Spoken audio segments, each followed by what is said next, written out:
మ్యాంగోకి పూత స్టేజ్ నుంచి heat generate చేస్తాడు. హీట్ జనరేట్ చేస్తే పూత పెరుగుద్ది, కాయ పెరుగుద్ది. ఎలా హీట్ జనరేట్ చేస్తాడు? దానికి మందులు కొడతాం, విపరీతంగా చెట్టు నీళ్ళే పోయకూడదు. అసలు నీళ్లు మీరు పెట్టాల్సిన అవసరం లేదు సార్. మామిడి చెట్టు వైపు మీరు చూడాల్సిన అవసరం లేదు. మామిడి తోటకు కూడా మీరు చూడాల్సిన అవసరం లేదు. అంటే మనం మామిడి తోటకి పెంచాలి. మీరేం చేయగలసం లేదు సార్. మామిడి చెట్టు అయ్యండి 2 ఏళ్ళు 3 ఏళ్ళు దాన్ని చూడండి, తర్వాత మీరేం చేయాల్సిన అవసరం లేదు దానికి. అంటే నీళ్లు పోస్తుంటే దాని కాయ వెయిట్ పెరుగుతుంది అంతే కదా. దాంట్లో ప్రిజర్వేటివ్ కెపాసిటీ తగ్గుద్దండి, టేస్ట్ కూడా మారుతుంది, మారిపోద్దండి. ఇవాళ అసలు ఒరిజినల్ టేస్ట్ ఎక్కడ ఉంది సార్?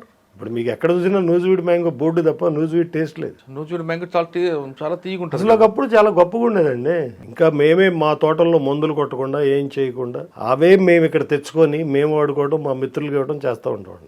నేను బయట అమ్మనండి, నా తోటలో క్రాప్ ఎక్కడ అమ్మను. ఎన్ని వెహికల్స్ అయితే అన్ని వెహికల్స్ తెచ్చి ఇక్కడ మా ఇంట్లో పడేస్తామండి. ఫ్రెండ్స్ అందరూ చెప్తాం, అందరూ తీసుకెళ్ళి అట్లీస్ట్ ఒక మంచి కాయ మనం ఇచ్చినట్టు అవుతుంది. అది అమ్ముకుంటే 1,00,000 10 లక్షలు 8 లక్షలు ఏదో వస్తుంది. దానికంటే ఇది బెటర్ కదా.